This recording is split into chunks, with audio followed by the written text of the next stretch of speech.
So hey guys, this is Sachin, welcome back to channel. आज की video में बात करने वाले हैं आप सभी के नेक्स्ट प्रोसेस के बारे में। सिंस आप सभी का आज जो है एग्जामिनेशन जो है वो खत्म हो चुका है, right. Full time diploma courses का एंड लेटर एंट्री वाले का कुछ बच्चों का जो है, कुछ प्रतिशत बच्चों का कल एग्जामिनेशन है, बट मोस्टली जो था वो आज ही एग्जामिनेशन था। तो इस वीडियो के बाद आप सभी को क्लियरली तरीके से यार पता चल जाएगा कि एग्जामिनेशन के बाद व्हाट एक्चुअली आपका होता है और नंबर ऑफ सीट्स हमारे क्या परसेंटेज बनती है और जिनका एग्जामिनेशन रह गया था उनका क्या सीन होने वाला है। Let's get started without time. सबसे पहले यार जान लो सभी का, जिसका सबसे पहले तो एग्जामिनेशन जो है वो आज छूट गया था किसी कारणवश, जो एग्जामिनेशन नहीं दे पाए उनके लिए सबसे पहले कहूंगा तो मेल भेज दो, ठीक है। सबसे पहले तो मेल भेज दो और उसके बाद ही मेरे हिसाब से तो अब उनका चांस नहीं है कि एग्जामिनेशन होगा दोबारा, ठीक है। अब जो है एग्जामिनेशन बिल्कुल भी नहीं होगा, एक ही बार एग्जामिनेशन का था। सेकंड चीज, सबसे पहले जिसका एग्जामिनेशन जो है वो खराब गया था, जिसका भी एग्जामिनेशन खराब गया था, वो टेंशन बिल्कुल भी मत लो। क्यों? क्योंकि यार एग्जामिनेशन जो है वो ऑलमोस्ट सब पास हो जाते हैं, ठीक है। अब सिंस यार नेगेटिव मार्किंग नहीं थी, ठीक है, नेगेटिव मार्किंग नहीं थी तो उससे यार एक बेनिफिट मिलता है। जब हमारा टाइम था, मैंने भी पॉलिटेक्निक किया,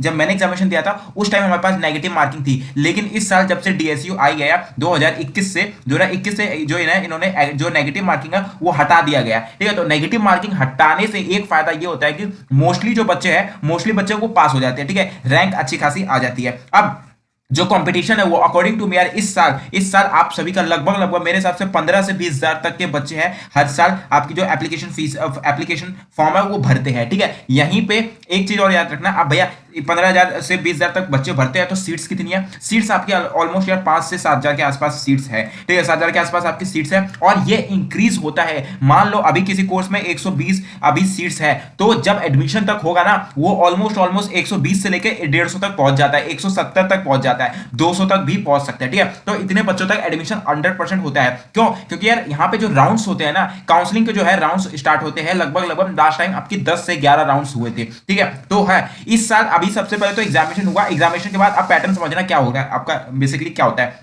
सबसे पहले एग्जामिनेशन हुआ, एग्जामिनेशन के बाद आप सभी की एक रैंक आएगी या तो हम मेरिट लिस्ट कहते हैं इसको, ठीक है। मेरिट लिस्ट आएगी। अब भैया ये कब आएगी? ये आएगी यार लगभग 1 से 3 वीक लगेगा, ठीक है, वीक लगेगा। उसके बाद आप सभी का लगभग मिड जुलाई तक, मान के चलो कि मिड जुलाई तक आप सभी का यहाँ पे रैंक आ जाने वाला है। रैंक आने के बाद उसके नेक्स्ट दिन से ही काउंसलिंग स्टार्ट हो जाती है। काउंसलिंग कैसे होगी? उसके नेक्स्ट दिन से, ठीक है, नेक्स्ट दिन से ही आप सभी की जो है, या तो उसी दिन से, लास्ट टाइम तो उसी दिन से स्टार्ट हो गई थी, बट उसके नेक्स्ट दिन से आपकी काउंसलिंग स्टार्ट हो जाएगी। काउंसलिंग में भैया क्या करना पड़ता है? प्रेफरेंस फिलिंग भरनी पड़ती है। हमारे पास ये कॉलेजेस है, उन सभी का नाम लिखना पड़ता है। अब इनके हिसाब से कट ऑफ जाती है और उसके बाद आप सबको ये, जैसे मान लो मुझे अंबेडकर में सीएस चाहिए या फिर आपका द्वारका में सीएस चाहिए, तो मैं आपके हमारे प्रेफरेंस से हम ये इस प्रकार से कॉलेजेस लगा देंगे, ठीक है। उसके बाद 1 से 2 दिन 3 दिन के बाद आप सभी की एक कट ऑफ आती है। कट ऑफ वो शो नहीं होगी, डायरेक्टली रिजल्ट आता है। रिजल्ट्स के बाद आप सभी का जो है यहाँ पे कट ऑफ आता है। डीएसयू है उल्टा चलता है, सारी यूनिवर्सिटी पहले आप सभी की कट ऑफ रिलीज करती है, उसके बाद जाके कॉलेज अलॉट होता है, ठीक है। लेकिन डीएसयू उल्टा चलती है, सबसे पहले ये आप सभी को कॉलेज अलॉट करेगी, उसके बाद ये कट ऑफ देगी, ठीक है। तो हायर चांसेस होते हैं कि लास्ट टाइम के हिसाब से ही आप सभी का जो है कट ऑफ जाता है, तो टेंशन नहीं लेनी है। ये लास्ट ईयर के अकॉर्डिंग मैं बता दूंगा कि कट ऑफ कितनी जाने वाली है। लास्ट ईयर देखो यहाँ पे भैया सीट्स जो है आपकी लगभग बच्चे जो है 15 से 20 हजार बच्चे भरते हैं एप्लीकेशन, लेकिन जो सीट्स है वो मात्र 5 से 7 हजार बच्चों के लिए है। तो भैया लगभग 50% का डिफरेंस है। क्या हमें सीट्स मिल रही होगी? हाँ यार मिलती है, मोस्टली बच्चों को मिल जाती है जो कि दिल्ली कैंडिडेट्स है और जो कि आप सभी का एसटी एससी ओबीसी के लिए। थोड़ा सा अगर जो है जनरल वालों की दिक्कत हो जाती है, अगर जनरल वालों का जो है रैंक 3,000 से 4,000 तक होता है तब तो उनको इजीली मिल जाता है, मतलब इजीली का लगभग 2500 से कम होगा तो इजीली मिल जाएगा, ठीक है। लेकिन अगर 3,000 से 4,000 तक के बीच में होता है, 5,000 तक के बीच में होता है, तो उनको थोड़ा सा लफड़ा लग जाता है, ठीक है। वहीं अगर 8,000 9,000 तक भी रैंक होती है तब भी उनको मिल जाता है, बट वो जाके आपके सभी का स्पॉट राउंड में मिलता है, ठीक है। वो स्पॉट राउंड में मिलता है तो उसका दिक्कत लेने की बात हो जाती है, वहां तक बच्चों को रुकना पड़ता है, ठीक है। थर्ड बात, सेकंड नेक्स्ट बात ये कि आप सभी का रैंक आने के बाद सभी चीजें बता दी मैंने। अब भाई यहाँ पे ना यार देखो साफ सी बात, लगभग 50% का डिफरेंस होता है आप सभी का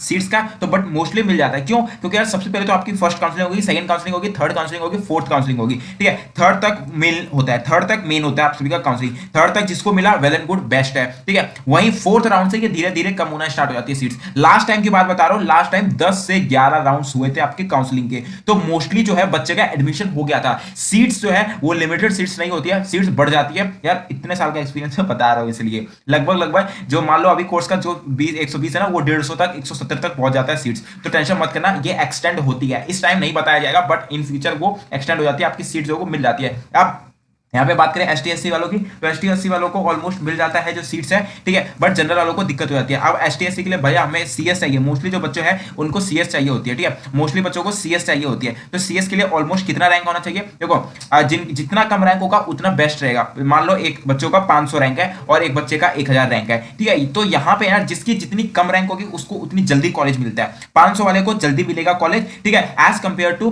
1000 वाले रैंक को, ठीक है। यहाँ पे जो बेस्ट कॉलेज होगा आप सभी का सीएस के लिए, वो मैं बता रहा हूँ, द्वारका कैंपस सबसे बेस्ट होता है, ठीक है। फिर आप सभी का यहाँ पे ले सकते हैं आपका जीएनडीआईटी, जहां से मैं पढ़ा हूँ, मतलब Guru Nanak Dev institute of technology, ठीक है, अम्बेडकर हो गया। यहाँ पे इस प्रकार से 3 से 4 कॉलेज है, 5 कॉलेज है ऑलमोस्ट आपके सीएस के लिए, तो वो उस समय बता दूंगा। कॉलेज रिव्यूज भी आ रही होगी, तो बेस्ट कॉलेज आप सभी के लिए कौन सा कोर्स के लिए कौन सा बेस्ट रहेगा वो भी आपकी कोई भी टेंशन लेने वाली बात नहीं है। फुल काउंसलिंग करवाई तरीके से जाएगी। काउंसलिंग भैया कब स्टार्ट हो रही होगी, काउंसलिंग यार जैसे ही आपका रैंक आ जाएगा, लगभग 2 वीक लगेगा मेरे हिसाब से, ठीक है, 2 वीक के आसपास, उसके नेक्स्ट दिन से ही आप सभी की जो काउंसलिंग है वो स्टार्ट हो जाती है। तो टेंशन बिल्कुल भी नहीं लिया, एडमिशन जो वो ऑलमोस्ट 80 से 90% बच्चों का हो जाता है। अब भैया यहाँ पे मैंने कहा था 50% बच्चों का, सॉरी यहाँ पे हम इसको कीप रखेंगे एंड यहाँ पे, हाँ सॉरी माफ करना, ये वापस इसको स्टार्ट हो गया, हम इसको बैक करते हैं। यहाँ पे मैं बताना चाहूंगा आप सभी को कि ऑलमोस्ट 50% का जैसे डिफरेंस होता है, ठीक है, 50% का डिफरेंस होता है सीट्स में और आपका नंबर ऑफ एप्लीकेशंस में, तो 50% का डिस्काउंट होता है। बट यार यहाँ पे देखो 50% में देखो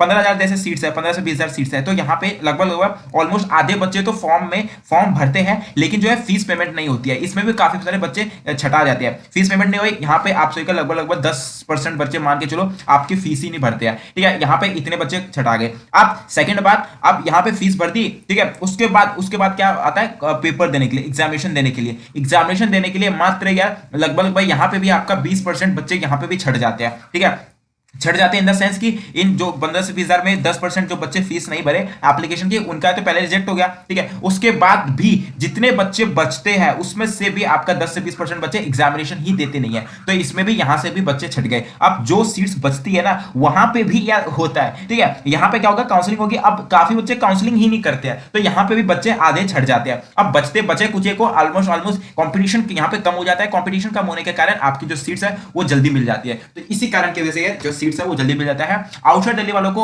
थोड़ा लेट यार मिलता है कॉलेज, बट अगर रैंक अच्छी होगी तो उनको जल्दी कॉलेज मिल जाएगा। बट अगर इनसाइड दिल्ली वाले हैं तो इनसाइड दिल्ली वालों का 90% चांस दे रहा हूं, 90 से 90% चांस ये कॉलेज मिलता है उनको, तो टेंशन बिल्कुल भी नहीं लेनी है। बाकी कोई डाउट हो नीचे कमेंट सेक्शन आप सभी के लिए खुला रहेगा। तब तक जाते bye, take care, see have a good day, और डरना नहीं है, रैंक आने की कि इंतजार करो, 1 से 2 वीक के में आ जाएगा आप सभी का रैंक। फिर बता दूंगा नेक्स्ट प्रोसेस क्या है। नेक्स्ट प्रोसेस को काउंसलिंग किया जाता है, काउंसलिंग किस प्रकार से वेल नेट कुछ ट्रिक्स होती है काउंसलिंग करवाने में, काउंसलिंग करते वक्त वो भी बता दूंगा, और सहायता भी दूंगा काउंसलिंग की, तो उसकी भी टेंशन बिल्कुल भी नहीं लेनी है। तब तक के लिए take care, see have a good day, मिलते हैं नेक्स्ट वीडियो।